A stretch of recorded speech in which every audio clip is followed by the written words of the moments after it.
DMTV Info, votre chaîne d'information en temps réel. La politique, la santé, le sport, les faits de société, la musique, les rumeurs et bien plus encore. Vous découvrirez cela dans notre chaîne DMTV Info.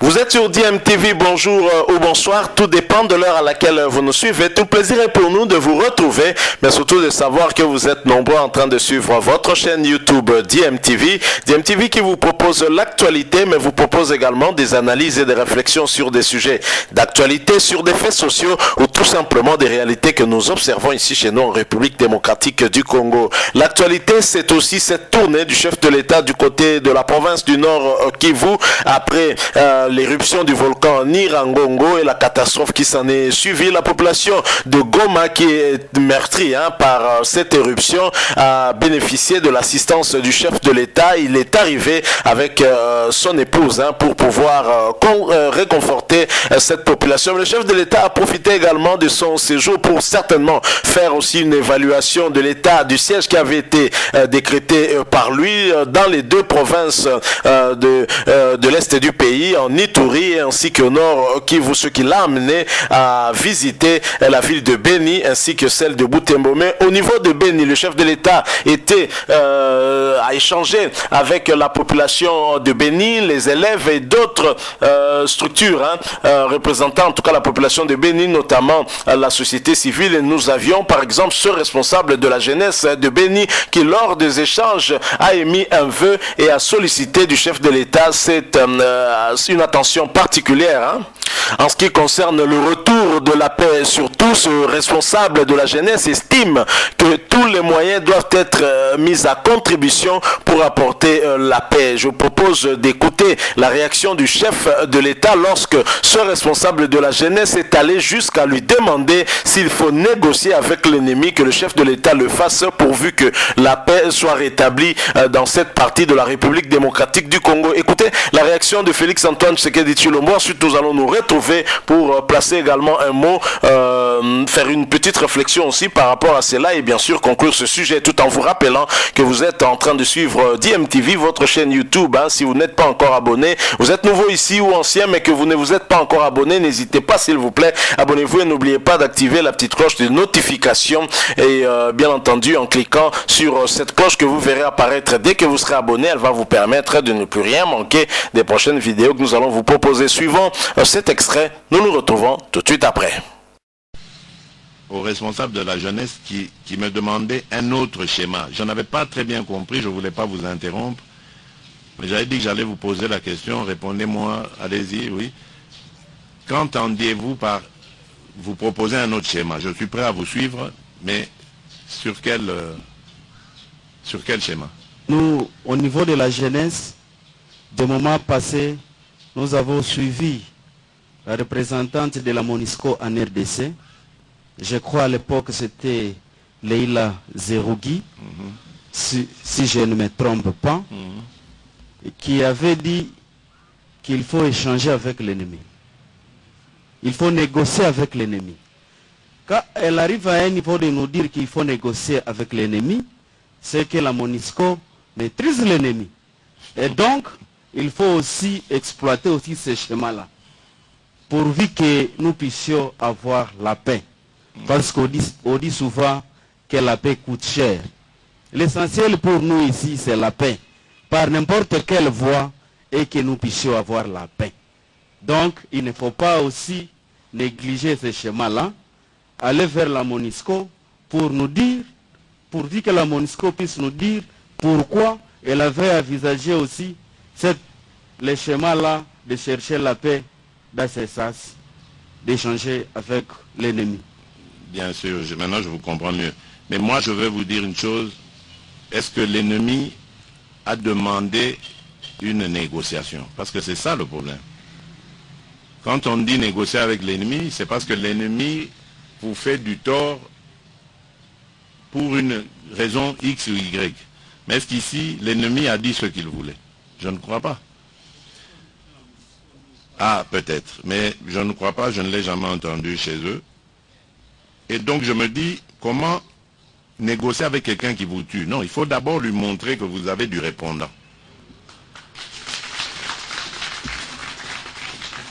Et si en le contrant, vous commencez aussi à lui faire du tort, ce sera à lui de demander maintenant de discuter. Alors peut-être là, on peut voir. Parce que nous n'avons rien fait à ces gens-là. Alors, au nom de quoi nous on va négocier? En plus des massacres qu'ils occasionnent dans nos rangs. Non. Je crois que nous devons d'abord leur montrer de quoi nous sommes capables et on verra. Voilà, nous sommes de retour. Vous venez de suivre là cet échange entre le chef de l'État Félix-Antoine Tshisekedi et le responsable de la jeunesse au niveau de la ville de Béni, qui est revenu sur ce qu'aurait dit l'ancienne représentante du secrétaire général des Nations Unies, l'Algérienne Leila Zerougui, qui aurait recommandé au gouvernement congolais de négocier avec les forces ennemies en vue justement d'apporter la paix. Il est revenu sur cela et a estimé que le chef de l'État devrait suivre toutes les voies nécessaires et susceptibles de permettre de ramener la paix, parce que ce qui importe le plus aux habitants de Béni, c'est le retour de la paix, et cela quels que soient les moyens qui seront utilisés pour ramener la paix. C'est dans ce sens-là que ce responsable de la jeunesse s'est exprimé. Vous avez suivi la réponse du chef de l'État. Bien évidemment, on ne négocie pas dans n'importe quelle position. Lorsqu'on est en position de faiblesse, on va on va en tout cas laisser beaucoup de ses plumes. Et donc, pour négocier, il faut aussi avoir un certain positionnement, être bien positionné aussi par rapport à cette négociation, ou dire à n'importe quel prix. Cela dépend aussi de la demande justement de ces forces négatives. Et le chef de l'État, à mon avis, a bien répondu en disant que ces forces négatives n'ont pas sollicité à négocier. Ils tuent nos frères, ils tuent nos femmes, nos sœurs, nos mamans. Ce n'est pas possible. On ne peut pas rester ainsi sollicité de négocier pendant qu'eux sont en train de tuer. Il faut réagir, les empêcher de le faire. Ce n'est que lorsque le rapport de force aura changé que ces derniers ressentiront peut-être le besoin de négocier. En ce moment-là, on pourra les écouter. Je pense qu'un pays responsable sait ce qu'il fait. Lorsque vous êtes attaqué, vous ne commencez pas par chanter négociation, négociation. Vous devez immédiatement réagir et tenter de repousser cette attaque-là le plus loin possible de votre frontière. Et je crois que c'est ce que le chef de l'État a voulu peut-être dire. Il faut dire, c'est vrai que la souffrance de la population au niveau de cette partie de la RDC n'a que trop duré, mais la prise en charge de ce problème avec ce nouveau leadership à la tête de la RDC peut justement nous mettre sur la voie des solutions idoines qui vont permettre de retrouver une certaine normalité de ce côté-là. Je crois que négocier ne serait pas une bonne chose. Nous avons tous vu des images macabres de ces bandits qui n'hésitent pas à égorger même des bébés. Je crois que ce que eux veulent, ce n'est peut-être pas de négociation. Eux veulent simplement s'aimer le chaos, la terreur est dans notre pays, et cela n'est pas acceptable. Je crois que on doit s'investir bien évidemment dans l'option militaire, tout en privilégiant aussi la diplomatie. Quelque part, je pense que cette diplomatie devrait être mise à profit beaucoup plus pour travailler avec les pays qui nous entourent, les pays voisins, parce que ces groupes armés qui nous attaquent ont certainement des bases arrières hors de nos frontières. C'est à ce niveau-là peut-être qu'il faut aussi penser à négocier plutôt qu'aller directement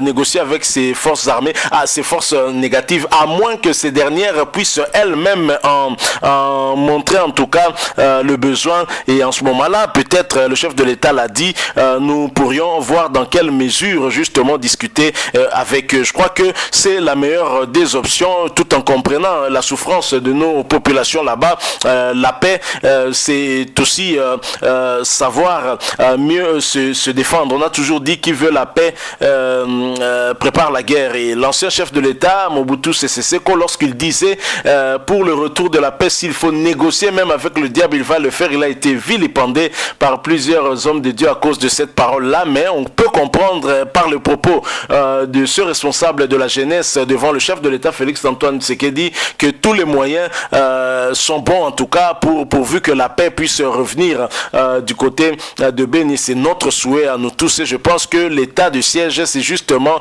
pour faciliter justement le retour de cette paix. Nous espérons que tous les Congolais vont s'y mettre afin que la paix puisse être recouvrée partout en République démocratique du Congo. Nous avons tellement de choses auxquelles nous devons nous attaquer, comme le développement de notre pays et qui passe aussi par cet échange qui doit être fructueux entre nous et nos différents voisins. Et je salue aussi en passant cette inauguration qui a été faite au niveau de la frontière entre la République démocratique du Congo et l'Ouganda, avec les deux chefs de l'État, en vue en tout cas de la construction de cette route qui va relier l'Ouganda, je dirais pratiquement l'Est de l'Afrique, à la République démocratique du Congo. Voilà, merci beaucoup à vous qui nous avez suivis. Nous sommes arrivés à la fin de ce sujet. Vous avez une opinion, n'hésitez pas à la partager avec nous en nous la laissant à travers un commentaire. Merci de nous laisser un maximum de j'aime si vous avez aussi aimé ce sujet. Et n'oubliez pas de vous abonner. Vous êtes nouveau à cette chaîne, abonnez-vous et activez également la petite cloche de notification juste en cliquant sur celle que vous verrez apparaître dès que vous serez abonné, parce qu'elle va vous permettre de ne plus rien manquer des prochaines vidéos que nous allons vous proposer. Encore une fois, merci à vous. Nous espérons vous retrouver très bientôt si Dieu nous prête vie. En attendant, portez-vous bien et DMTV vous dit au revoir.